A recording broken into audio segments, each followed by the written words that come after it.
wakabete wala bute esjene.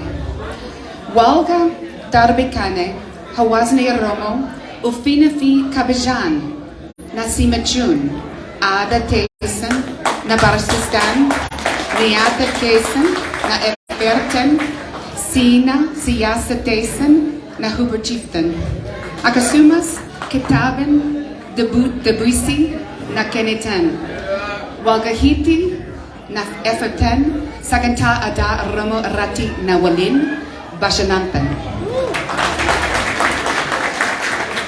dangga anafi walhilota ku walin dan hamten dimsham shemati semane esin nagutanev ufada hora bula isinin jechu feda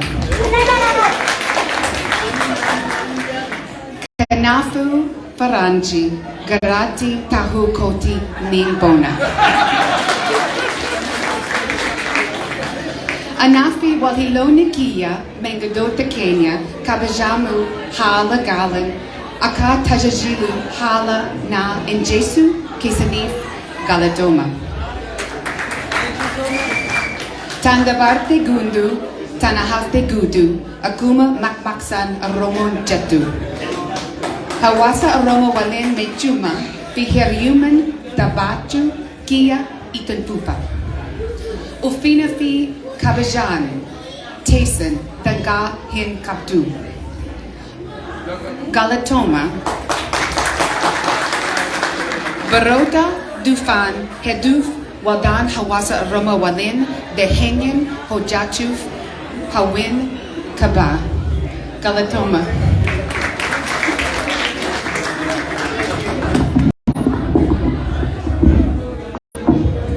Galatoma, akkuma argitan namni yoo waan takka nin mokkora jee takka waan takka nin baradha jee wanni barachuu hin dandeenye hin jiru. Akkuma argitan isin gosa xiyya wajji dalayna ispiichii kana dhugatti namni afaan Oromoo akkana dubbisuun waan xiqqaa miti. Namni yeroo takka takka gizee akkana duuba ilallee waan isin jette kana nama laachisu tafakkura namni yaadee wanni cuftii paasiboolidha wanni hin danda'amne hin jirtu.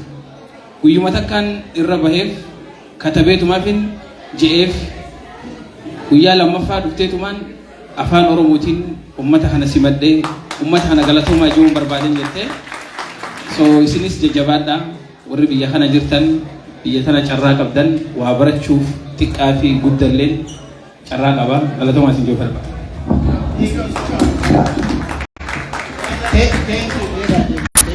Jedaan maqaan si kafaranji jedhaadha. Nuti ammoo jaalanne jenneeni jaalanne akka taate amantamni amma amantammoo namanne akkana firoomsinee dhugatti waan isin nu godhaa jirtu dubba cufa yoo himne manni dhimmisaa kanaafuu waa hedduu nurraa babbada waliigalatti immoo dhugaa namni dhiyoo tana waggaa dabre kana keessatti waggaa tokkichaa dabre kana keessatti Oromoodhaaf nama alaa ta'ee gumaacha keessi nu goote namni godhe jiru please politika keenya tana ifitti simadhaa yoo fuuldura akka aadaa Oromootittis waan barbaachisu guunnee gama Oromootittis ni finna amma kunoo afaan Oromoo barachuu jirti jajjabeessaa bilbila sirraa fudhadhaa bilbilaa fi jajjabeessaa isin jenna. I will call on our community to really heartfully thank Jeda. Jeda has been doing incredible job for our community. I can't express enough how she has been valuable to us. I call up on our community to give her due respect, to socialize with her and show her the Oromo love and gratitude. She's coming us and I call her White Oromo. Oromo adin jani isin ammoo faranji gurraacha finjetti kanaafuu Jeda ni galateeffannaa. Really thank you Jeda.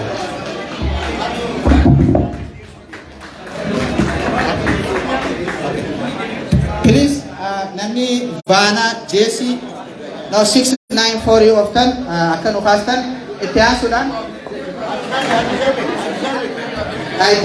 Haji Shamin gababa toko nuda bersani Haji Shamin aku mau beritahu itti gaafatama boordi masjida Bilaali kana qofa osoo hin ta'in hawaasa keessatti nama nama sagalee qabu nama durataa hawaasaati. Nama sagalaba ajaa ijoollee qabanii salaataan isin deeggaranii haa ta'u immoo waldaa hawaasa Oromootii fi boordii hawaasa Oromoo kanaan galateeffadha jedhee jira. Obbo Shaamil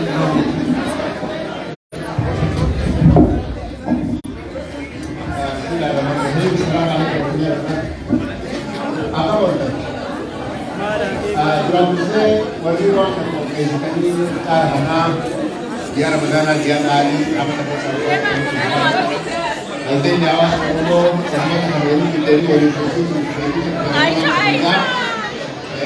juga ini kawan ini dia bukti dari sana dan ini juga yang juga dia sudah mencoba apa agar antara suri di ada kana itu apa wan ibu-ibu banyak wan banyak lagi kami nama saya ada menunjuk asal gaya yang sudah ada juga ada dari sering yang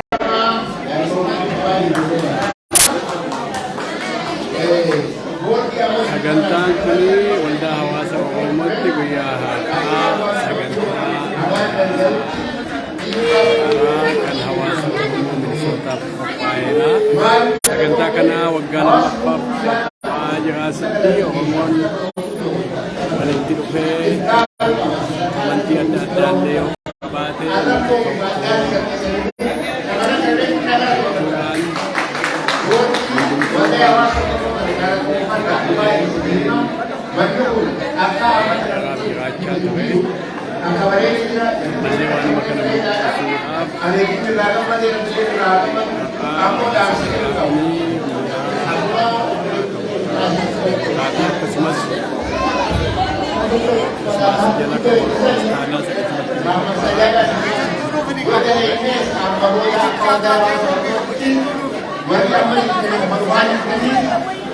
akamitti warra dalagee darbe kana ol dalagee mudhii hidhatee dhufu namni akkamitti waa xiqqeessa waa sabni isaa otoo hin ta'in wanta qabeera oguu nama waa kannanne duubaafu duuba dhaabbachuu qabna. Nama yoo waa kannannu duuba dhaabbannee akka inni fiixama godhuun dirqama. Ammoo nama qabnee duubaa gad hirkisuun faayidaa takka illee hin qabdu. Kanaafuu ijoollee sana bira dhaabbannee haga dandeenyutti waldeenii hawaasa Oromoo bakka bu'aa uummata Oromoo hawaasa Oromoo magaalaa kanaa guutuuti. Namni hin beekne akka beekta kana waliin dhaamsa dhaaman waldeenii hawaasa Oromoodha walii qaba hawaasa Oromoo walii galaati. Warra cherchii haa ta'u masjida haa ta'u organization adda addaa haa ta'u rakkoo yoo nurra geesse eenyutti jenna isaaniitu mootummaa kana bakka bu'aas nu jira jechuudha. Mootummaa Oromoo xiqqoo magaalaa Minisootaa jirtu jechuudha. Kana akkana qabadha. Waan kana ta'e bikka sana jabeeffannee eeggachuun nurra jirti haga dandeenyutti manni kun nu fakkaatu jechuu ture amma durallee ammallee bifa bareedaan tolfamee nu fakkaata garuu immoo bikka kanarra guddoo nu barbaachisa. Oromoo ni dhageessanii waldeenyi hawaasa Oromoo kanarra guddachuu qaba. Bikka guddoo qabaachuu qaba. Bakka hawaasa kan itti qabu qabaachuu qaba. Hungayaa miti itti yaada boordii amma jirtanis karoora baasaa karoora irraan amma 5-6 akkami bakka guddoo tokko Oromoon bitatti andaamsa kiyya. Ilmi namaa iftuunfateetuma an baqataadhaa waa godhuu dandeettanii qalbii teessan keessa miskinummaa yaaddanii dhadhaabatina. Biyyi tun guutuun baqataadha. Biyyi guutuun agartan tun biyya baqataati. Waan kana ta'e waldeenyi kun nu fakkaatu sadarkaa Oromoo Minisootaa itti jiru irratti nu waliin madaalu bakka gahaa hawaasa kanaaf taatu tawaa hunda qabdu barbaanna. Boordii amma jirtu Pirezidaanti Leelaa ifitti aantuusi bashannatu ni jirtiimi.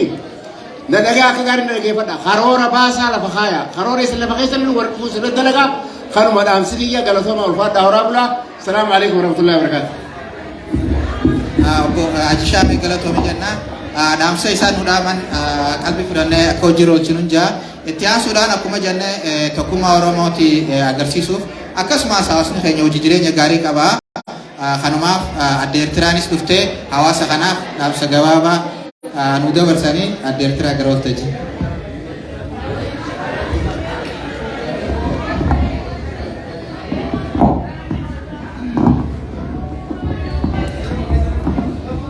Nagaa Waaqayyoo hunduma keessanii wajjin haa ta'u. Ani yeroo kaanii dubartii fi dhiirri wal keessan deemanii amantii kanaanii ennaan baqachaa ture. Iddoo kana iddoodhuma tokko dhaabachuu danda'uu keenyaaf iddoo tokko dhaabbannee dubbachuu danda'uu keenyaaf iyyuu eebbifama. Akka seera biyya kanaatti jiraanneerra jechuudha. Waaqayyoon dubbii Waaqayyoon kadhachuu abbabbaan akkuma akka saagaletti kadhata. Waaqayyoo akkuma akka amantii isaatiitti kadhata. Namni kan kadhatan garuu tokkichuma. Isuma tokkichatti matan sana Waaqa isa sila nama uume isa bara baraan jiraatu. Isa akka amantii keenyaatti nus sadan Waaqa tokko jennee sanuyi waaqeffannu. Warri kaanis isa jedhaniiti akka Oromootti akka sabaatti immoo kadhanna nuyi. Amantiin addaan nun baasu. Waa'ee amantii mana keenya jiraanne akka Oromootti akka sabaatti immoo walii wajjin jiraanne Waaqayyoon kadhannee samma keessa jirru kana keessa immoo Waaqayyoon nu baasaa jennee amanna. Gaaf tokko immoo hin baanaa gaafa iddoo keenyatti galle immoo guyyaa tokko immoo gammachuudhaaf walitti dhufnaa.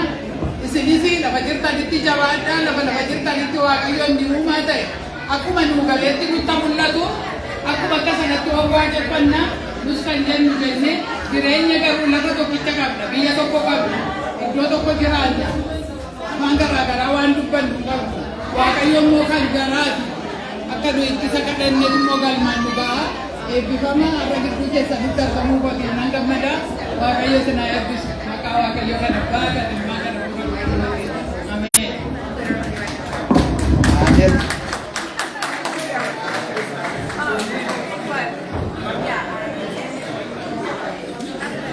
Nukaysa turayana Dirtras Dugalatefanna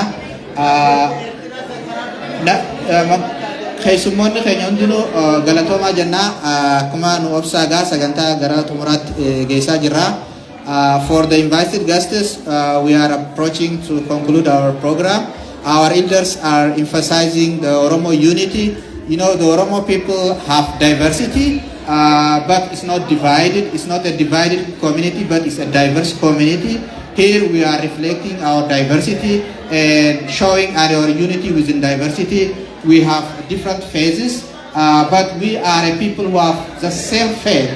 Oromo people are fighting and struggling for Oromo unity and self-governance. We have the people who have shared culture, shared history and heritage, and regardless of religious boundaries, our elders have been living together, have been coexisting. So we are just continuing the legacies and the practice of our elders of culture of tolerance and living together.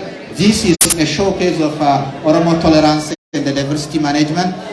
We thank those who come again. And now I'm calling upon one of our scholars, Professor Hussein, to make a brief remark. Amma keessummaa keenya hayyoota qabnu keessaa kaasitti nu afeerru Professor Hussein Kadir waa'ee sagantaa kanaa akkasumas waliigalatti hawaasa keenyaaf ergaa gabaabtuu akka dabarsan gara waltajjiitti isin afeerra. Professor gara waltajjiitti.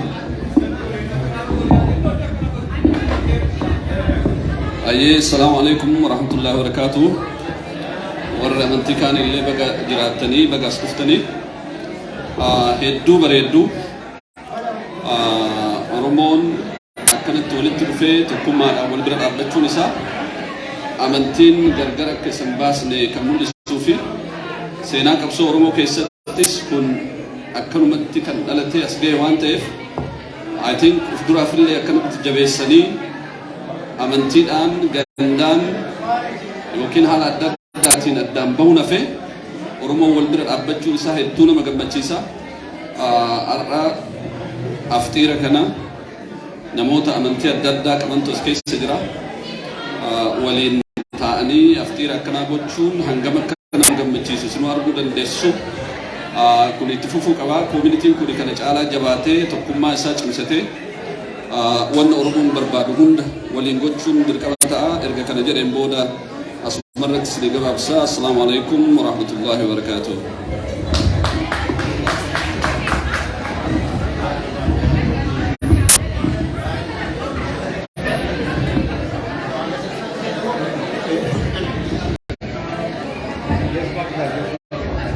الحمد لله رب العالمين الصلاة والسلام على رسول الله صلى الله عليه وسلم السلام عليكم ورحمة الله وبركاته حواس خينيا نمني نمن غلط تيفني ربي وفي اللين غلطهم فتو ورا رغرتي أكنتي بكتنا تولشي غرتي بريتشي ليلى أبا وار ربي غرتي أبا شيدتي في جنة ربها خنو هذا شيدا ربي غرتي عمري هذا رسوفي جروشي خيسلي غرتي ربي برخاها قدوفي من خنا كنتي نو بريتشتي أرنا غرتي كيرو في كري وجي وركا وشننتو وركا غرتي بحر كنفا وجين أكلت دابتن جتاج نمني غرتي جبا وفين بيني نمومان قبو ربي غرتي عمرينو هادي رسو أكسم أستاذ خينيا أستاذ أحمد غرتي نما جبا مكان كن نما جبا أرمون غرتي جبا وفي إكاتو اللي يبدي فتو نون جتاتورني أمو غرتي بيخا أرى بكتنت اللي بككبت اللي بكونت اللي أمة فرنجي دا خنا فيدي عاداتين برسي سودف أمة خنا غرتي چراكا جر أمة خنا اللي أكا غرتي توكو غدودف وان كان رتي غرتي چراكا جر ورّي حواسا خينيا غرتي دوبرتوني خينيا ججبيون ميقاتم تو غرتي أكيسا جرا غرتي خاكاشا ورمو فام كاكا غرتي namni khana njinju namni kaatam to keessa jira garte warri garte saba khana nagarte maddi dhaabbatu biyyaa fi asitti illee garte hunda namni garte khara ummata khana guddisuuf ummata khana gabrummaa jalaa baasuudhaaf namni haa dhaabbatu ummata dubartiidhaa kana ummata kana immoo namni yoo namni maddiin jiraanne adda isaa faayidaan qabu wajjiin dhaabbannee galma kanallee galma kana caalu argamsiisuudhaaf ummanni akka gartee maddii dhaabbattan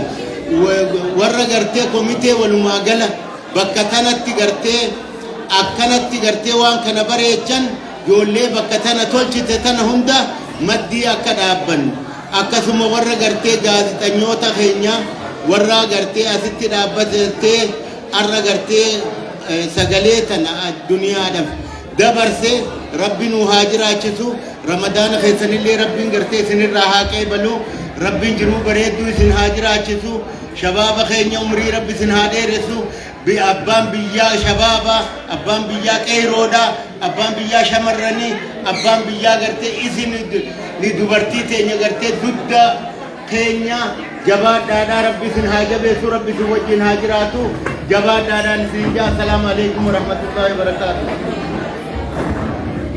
Waalaikumsalam warahmatullahi Syekh galatomi jannani galatomi janna jazakallah sani subri sana eresu irra debine galatoma jannani damsa gagabama qabna tokko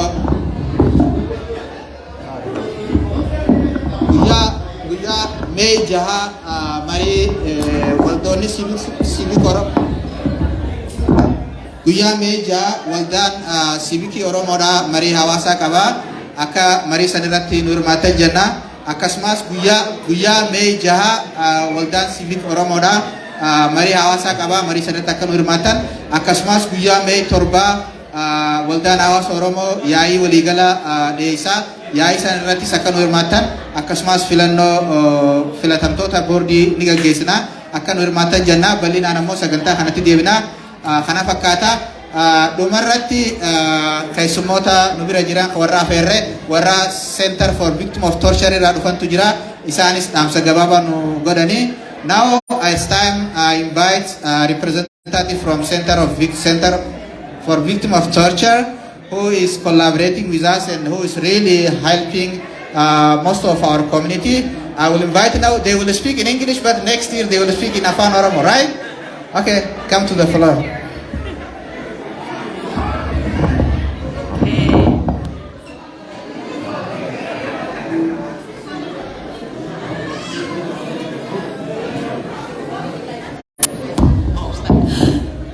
Assalamu alaikum.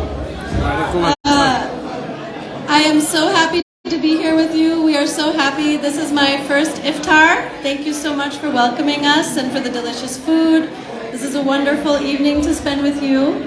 I wish you Ramadan Mubarak and Galatoma, Galatoma, Galatoma. Sarah, you say a few? Thank you so much for having us. This was truly delicious. Ramadan Mubarak, Galatoma. Thank you.